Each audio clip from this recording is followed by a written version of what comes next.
एक समय की बात है, किसी साहूकार के 7 बेटे और एक बेटी थी। कार्तिक मास के कृष्ण पक्ष की चतुर्थी तिथि को साहूकार की सभी बहुओं, पत्नी और बेटी ने करवा चौथ का व्रत रखा। जब साहूकार के बेटे भोजन करने बैठे तो अपनी बहन अनुजा से खाना खाने को कहने लगे। तो अनुजा बोली, भाई अभी चांद नहीं निकला, चांद को अर्घ देकर मैं भोजन करूंगी।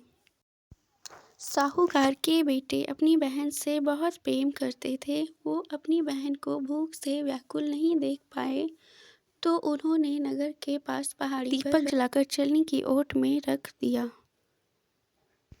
और अपनी बहन से बोले, देखो बहन, चांद निकल आया, अब तो अपना व्रत खोल सकती हो।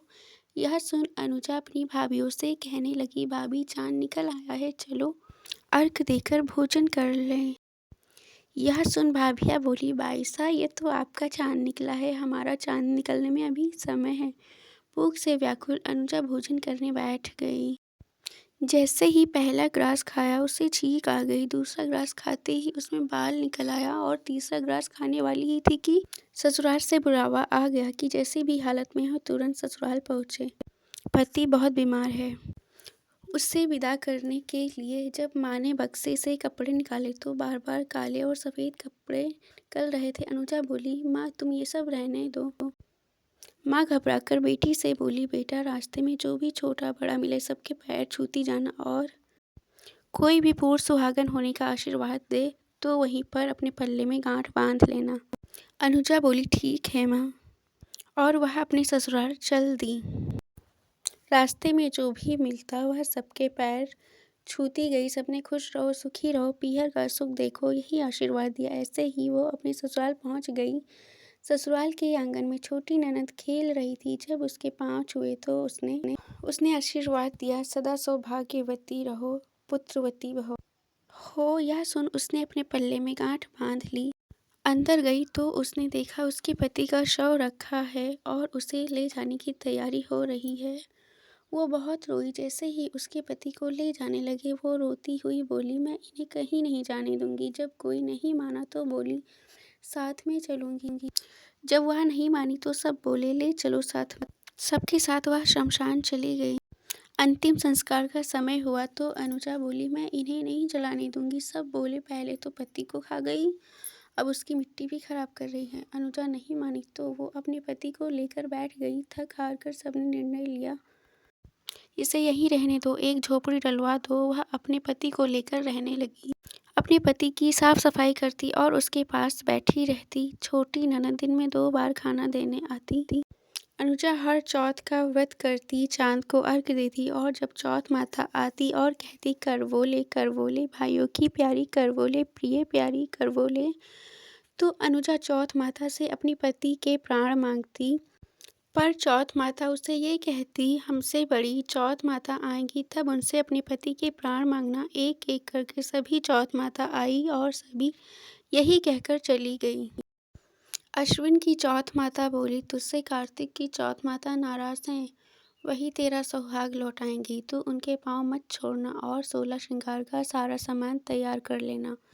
जब कार्तिक की बड़ी चौथ माता आई तब अनुजा ने अपनी छोटी ननद से 16 श्रृंगार का सुहाग का सामान मंगवाया। जब सास को ये बात पता चली तो वह बोली, पागल हो गई है, जो मांगती है दे दो।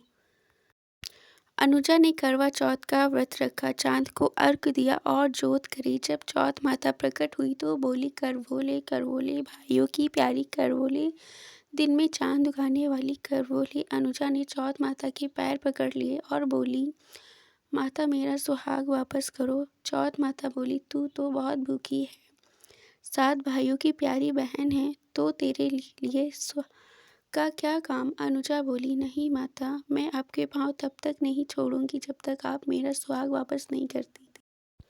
अनुजा ने एक एक करके सुहाग का सारा सामान चौथ माता को दे दिया। माता ने अपनी आँखों से काजल निकाला, नाखूनों से मेहंदी, मांग से सिंदूर निकाला और उसे करवे में घोल कर छोटी उंगली से अनुजा के पति पर छिड़क दिया, जिससे अनुजा का पति जीवित हो गया। चौथ माता जाते जाते अनुजा की झोपड़ी में लात मार गई, जिससे अनुजा की झोपड़ी महल बन गई।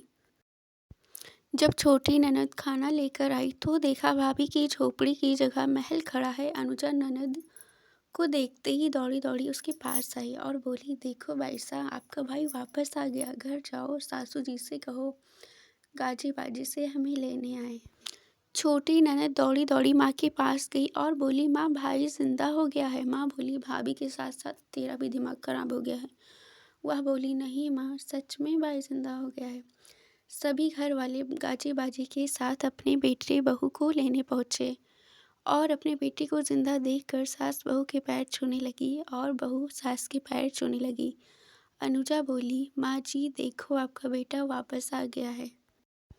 सास बोली, मैंने तो साल भर पहले इसे भेज दिया था, ये तो तेरे भाग्य से वापस आया है। हे चौथ माता, जैसी कृपा अनुजा पर करी वैसी ही इस कहानी को कहते, सुनते और हुंकार भरते सभी पर कृपा करना, सबको अमर सुहाग देना। आप सभी को करवा चौथ की ढेर सारी शुभकामनाएं। जय करवा चौथ माता।